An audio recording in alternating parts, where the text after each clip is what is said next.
जिस वक्त अमेरिका की स्पीकर नैन्सी पेलोसी ताइवान के दौरे पर गई थी और उनके वहां से निकलने के बाद चाइना ने ताइवान को चारों तरफ से घेर लिया था, ठीक उसी समय दुनिया के दूसरे हिस्से में इजराइल और फलस्तीनियंस के बीच भी संघर्ष चल रहा था। अब क्योंकि यहाँ पर चाइना और अमेरिका की इन्वॉल्वमेंट थी, इसलिए ये बड़ा जियोपॉलिटिकल इवेंट था। भारत और इंटरनेशनल मीडिया भी ज्यादा फोकस चाइना और ताइवान वाली न्यूज के ऊपर ही कर रही थी। चाइना ने ताइवान को घेरकर अभी भी अपनी मिलिट्री एक्सरसाइजेस जारी रखी हैं, लेकिन इजराइल और फलस्तीनियंस के बीच अब सीजफायर हो चुका है, यानी अब दोनों में से कोई भी एक दूसरे के ऊपर हमला नहीं कर रहा है। उससे पहले इजराइल ने गाजा पट्टी के ऊपर बहुत ही बड़ी स्ट्राइक्स की हैं। पिछले साल जो 11 डे का वॉर हुआ था, उसके बाद इसको सबसे वायलेंट फाइट बताया जा रहा है। रिपोर्ट्स के मुताबिक इस बार फलस्तीनियन इस्लामिक जिहाद ग्रुप और इजराइल डिफेंस फोर्सेस के बीच 3 दिन तक बहुत ही इंटेंस फाइटिंग चली और एक ही दिन पहले संडे शाम तक सीजफायर की घोषणा भी हो गई। अब हुआ क्या कि इजराइल डिफेंस फोर्सेस ने फलस्तीनियन इस्लामिक जिहाद ग्रुप के एक सीनियर लीडर खालिद मंसूर को एयर स्ट्राइक में मार गिराया, जिसके बाद फलस्तीनियन इस्लामिक जिहाद ग्रुप के लोगों ने गाजा पट्टी से इजराइल की तरफ रॉकेट्स फायर करना शुरू कर दिया।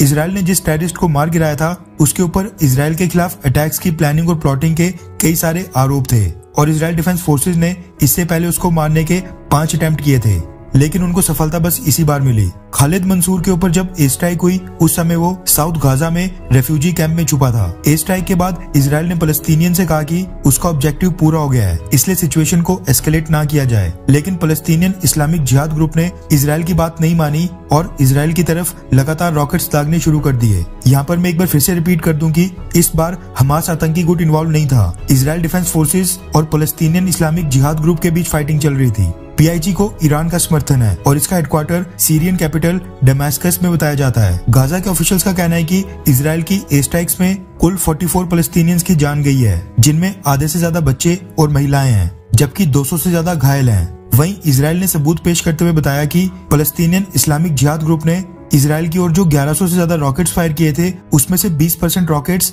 इजराइल की बाउंड्री को क्रॉस भी नहीं कर पाए थे और वो खुद फलस्तीन के टेरिटरी के अंदर ही जाकर गिरे थे। इजराइल का कहना है कि ये जो सिविलियंस की कैजुअलिटीज हुई हैं, ये फलस्तीनियन इस्लामिक जिहाद ग्रुप के अपने खुद के रॉकेट से हुई हैं। सोशल मीडिया और खासकर ट्विटर के ऊपर भारत के कई सारे लोग इस पूरे विवाद में इजराइल का समर्थन कर रहे थे। भारत के लोगों के इसी समर्थन को देखकर इजराइल की जो भारत में एम्बेसी है, उसके अधिकारी शायद से भावुक हो गए और उन्होंने इस तरह के समर्थन के लिए भारत को थैंक्स बोला है। रेफरेंस के लिए आपकी स्क्रीन के ऊपर इजराइल की भारत में एम्बेसी के ऑफिशियल ट्विटर हैंडल से किए गए ट्वीट का स्क्रीनशॉट है, जिसके मुताबिक इजराइल ने भारत को थैंक्स बोला है। हिंदी में धन्यवाद के मैसेज के साथ इजरायली एम्बेसी ने लिखा है कि इजराइल को सपोर्ट और सॉलिडेरिटी दिखाने के लिए भारत और दुनिया भर में हमारे मित्रों को धन्यवाद। आतंकवाद सभी लोकतांत्रिक देशों के लिए खतरा है। इस्लामिक जिहाद जैसे आतंकी संगठनों से अपने आप को डिफेंड करने यानी खुद की रक्षा करने का इजराइल को पूरा अधिकार है। हम सबको इनके खिलाफ लड़ाई के लिए एकजुट होना पड़ेगा। इसी के साथ इजराइल की एम्बेसी ने एक पिक्चर भी ट्वीट की है, जिसमें अलग अलग भाषाओं में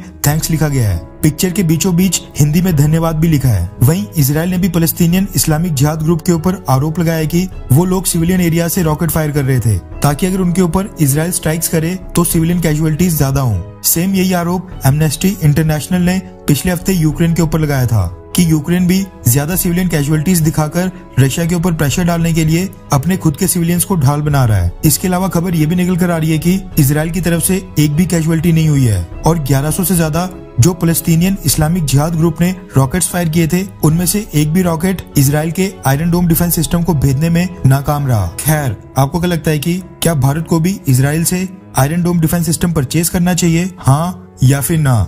नीचे कमेंट करके अपनी राय जरूर बताएं।